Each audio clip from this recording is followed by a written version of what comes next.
Hi, everybody. We are going to be doing another installation in the What's in a Poem series where I take a poem that I've written so that I'm really familiar with it and break it down and talk about the actual kind of structural elements of the poem. Sometimes the analysis of kind of what it's supposed to mean, what I intended it to mean. But really, what I want to do the most with this one in particular, because it's a very weird, bizarre kind of quote unquote BS poetry poem, and show how there are these big ideas, kind of grandiose elements, both structurally and kind of geometrically and physically and emotionally, etc., in a very reduced kind of minimalist state.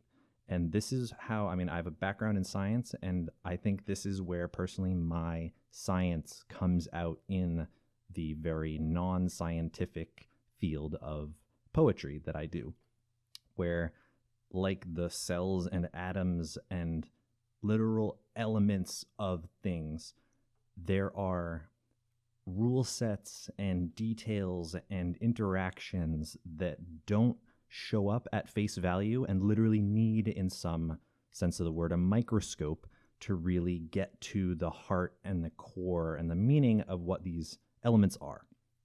And so this, I think, was a really good example of that type of poem. It doesn't have to do with kind of emotional states in the same sense, where those are kind of hard to break down on this really minuscule level, because the things they tend to, the kind of poems about personal trauma and emotional states, etc., the core of those tend to be the message behind them or the feelings behind them. And my certain angles of poetry kind of stray from that, because I think we can do more interesting things, essentially, because language is a beautiful thing and we can really just do a lot with it. So here, this is a poem called Lassoed, Lassoed, Lassoed, Lassoed. And I'm just going to, again, in the kind of trend that I've been doing so far, I'm going to read through it once, and then we're going to go through it. This time we're going to do more line by line, hidden structural element breakdowns of it, and hopefully you guys will find that interesting. So, lassoed, lassoed, lassoed, lassoed, tied down all around to the ground as the sound the beach makes, tied down, run aground in the sound, fallen down, the leech state tied down, neath the sound, neath the ground, all around, the leaf fate, tied down, grounded sound, fallen down, all around, belief 8. So as you can tell, this is kind of a very sing-songy type of poem. It moves quickly. It has that sense of meter and songliness to it. And this is just the first thing that I want to address kind of right off the bat, is that you can make things sound sing-songy just by how you arrange the words and how you arrange the lines. And sometimes punctuation is part of that element, and sometimes it's just the number of syllables per line. Sometimes it's the way that the sounds move from line to line, and that's going to be an important thing to kind of keep in mind when we're going through this. But so first, I just want to go through the sentiment behind it all first, and then we'll go kind of line by line and the breakdown elements. But so it starts with, we'll work with the title briefly. Lassoed, lassoed, lassoed, lassoed. It's written with a lowercase l instead of a capital L. Right off the bat, this is something that people don't really work with enough. In lowercase l can look like an I. Already the multiplicity of your elements is a tool that you need to be aware of.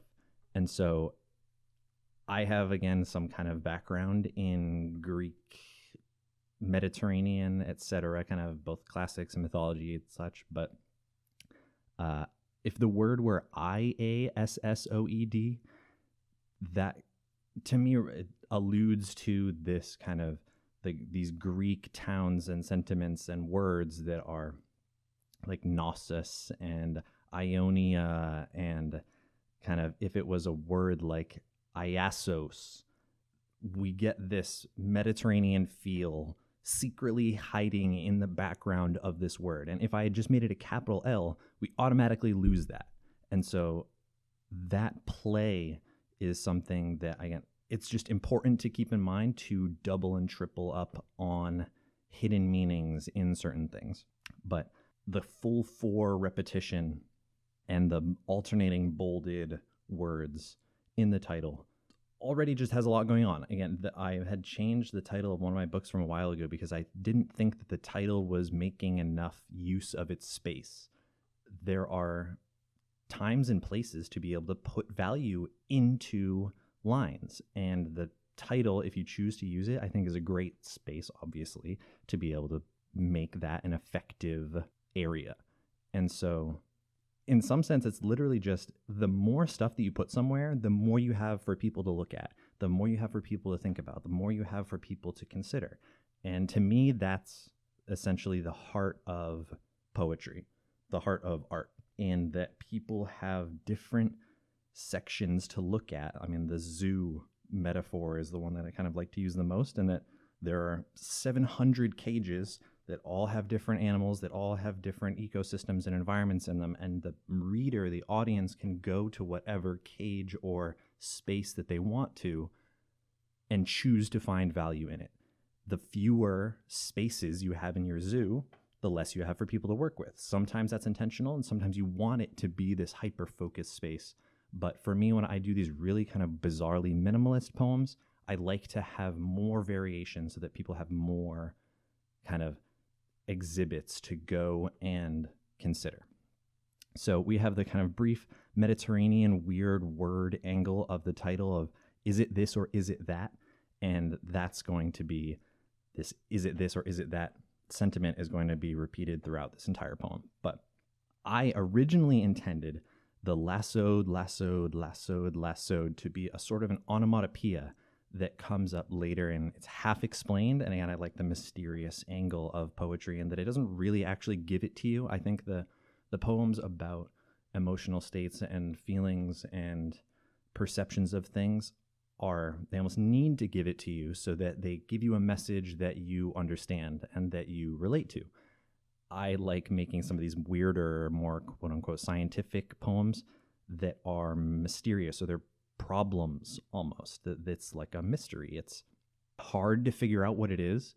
And if you like working with it like that, it's like the surrealist art. And really that's all that I kind of mean by surrealist, is just that it's complicated. It's not just linear. And the less linear things are, when you want them to be less linear, the better. So I meant it to be an onomatopoeia of something. I think it's a cool word. I think it sounds cool. And I think if you were asked to think of it as an onomatopoeia, that would be a new thing to you. And so newness and introducing these bizarre concepts are something I like to do. And we'll see kind of what I meant the onomatopoeia to be of. And so just to go to the body of the poem, tied down all around to the ground as the sound the beach makes.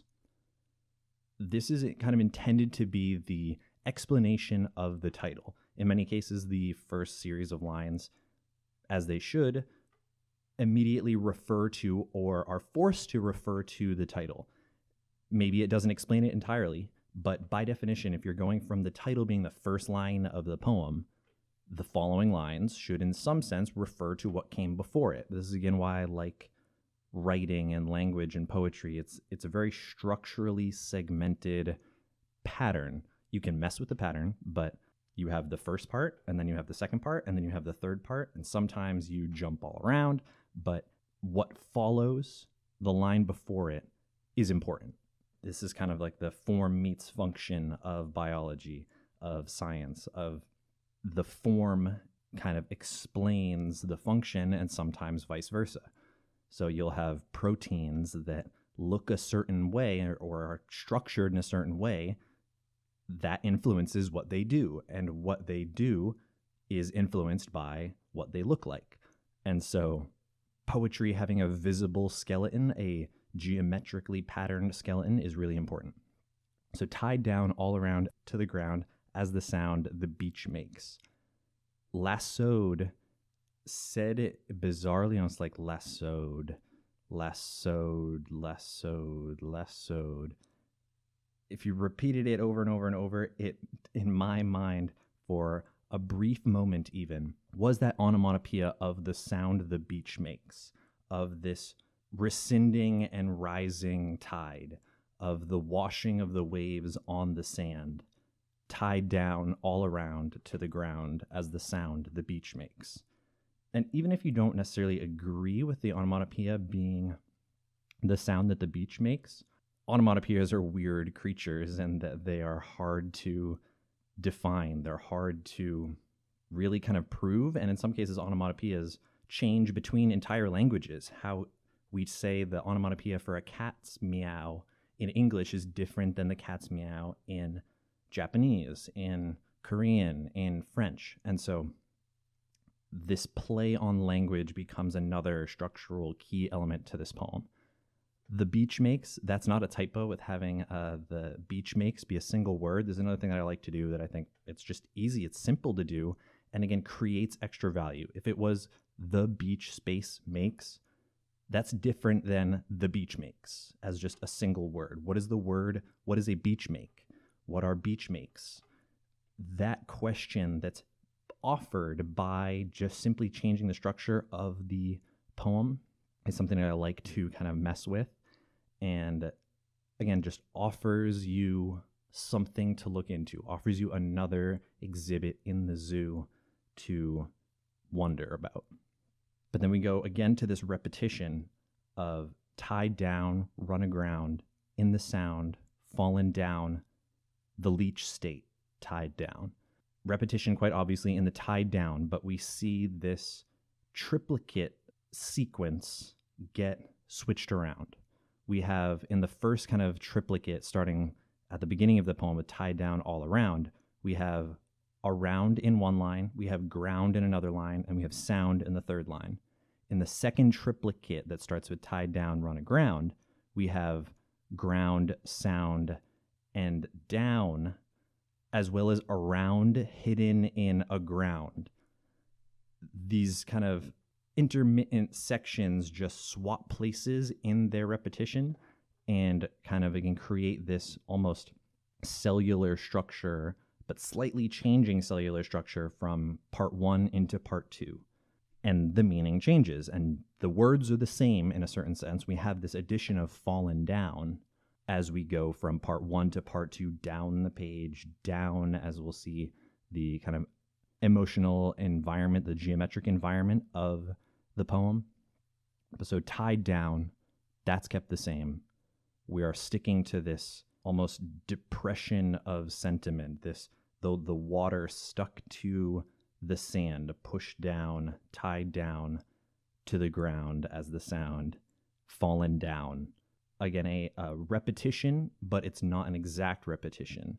And that even that sentiment alone of a copy that isn't a copy, a word that isn't a word, an onomatopoeia that isn't the same onomatopoeia in a different language, we start to get some kind of synergy throughout the entire poem.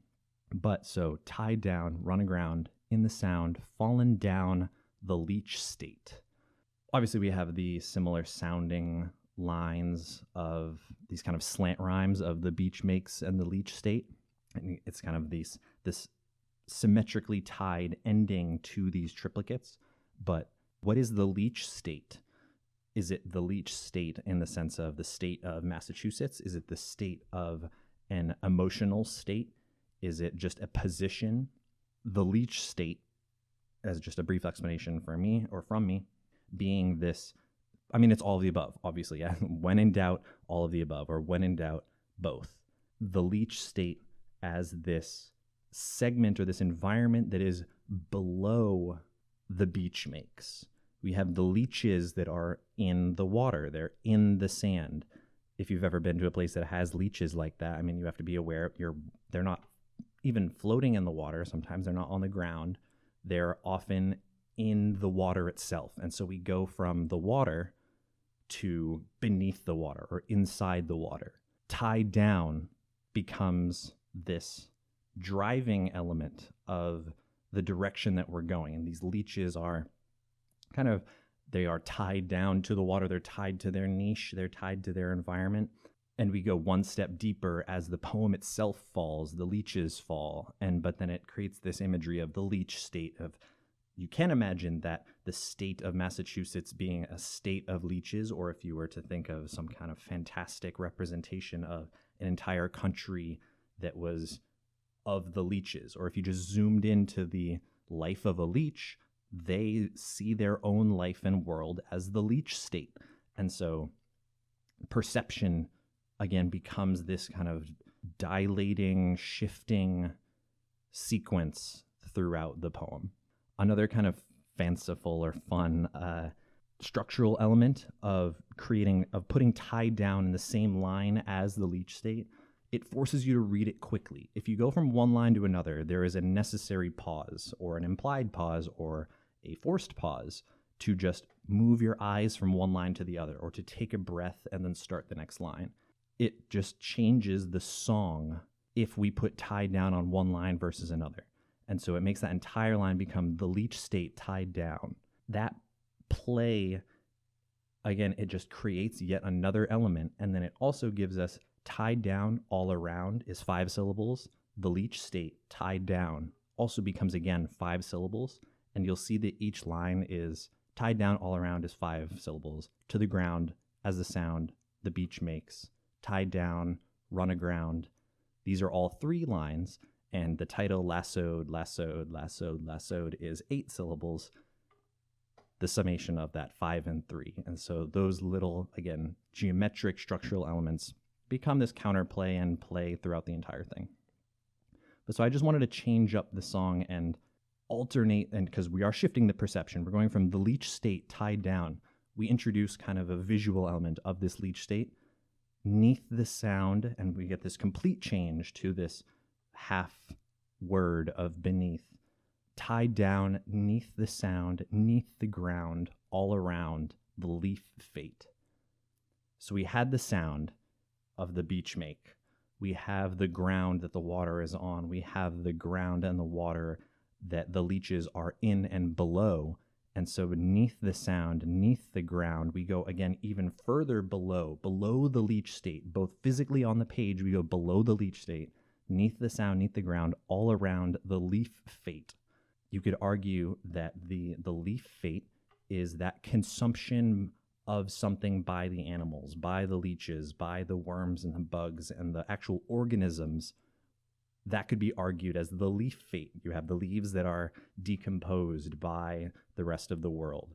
The leaf fate is also something that is kind of risen above everything else in the trees that grow, and they're actually far, far above the ocean and the sounds and the ground.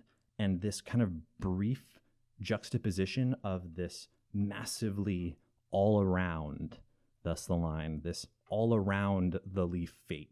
Again, it just asks you, what is the leaf fate? To think for yourself. It is set up in a certain sense in the poem itself, but the leaf fate is this next falling down of meaning, that we have the beach make, we have the leech state, and then we have the leaf fate. We go from kind of the top to one level below that also kind of cycles up to encompass all of them of what that leaf fate is. Also, neath the sound is kind of the most functional word in all of this. In the entire poem, both the onomatopoeia is the type of space that we chose to operate in just for the title itself, and then again with this kind of changing meaning of what even a sound is. We have this sing-songy poem, but a sound, the word sound, has several different meanings.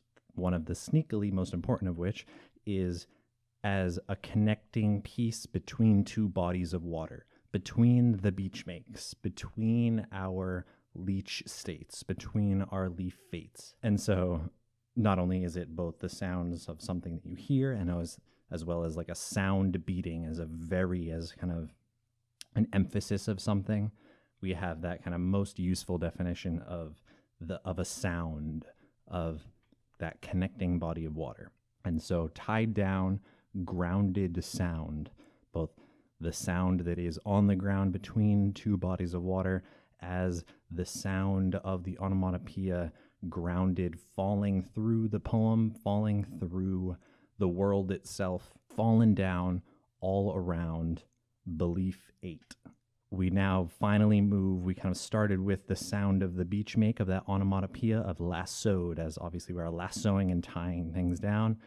But we started with this kind of ephemeral notion of the sound the beach makes to the very literal leech, but then their intangible, the state, the domain of the leeches, which is kind of shifts again out of the literal into the leaf fate. We're going to have the literal leaves, but then their intangible fate and what that sentiment really means, to belief 8, that the leeches eat, that the decomposers eat, that the animals eat of the leaves, that the leaves eat of the light, and then the beliefs of each one of us, of, again, the different belief systems between the differently interpreted onomatopoeias, between the differently interpreted definitions of the word sound, of lassoed, of the beach make, and the kind of the final sentiment is this: the belief itself eats, whether it eats at you or eats at the leaves or their fate, or eats at the leeches or their state, or at the sound and the beach makes. The final image, in a sense, is that of the intangible thing doing something tangible, and vice versa, of the very tangible beliefs and realities of the leaves and the leeches, of the things that eat must be real. And we have this kind of fake creation of a living and non-living creature of the belief that eats. Finally, at the bottom, the kind of the sinking in the mud of the entire poem, tied down, lassoed, lassoed, lassoed, lassoed. So this has been long enough, so thanks for listening. I hope you kind of saw some of the funky insights that you can work with in just these simple kind of BS-ish convoluted poems, but some of these are the most fun to work with. Some of these are the most fun to write. And I, again, obviously encourage anybody to kind of work with this and take what you will or what you won't. But thanks for listening, and we will be back later.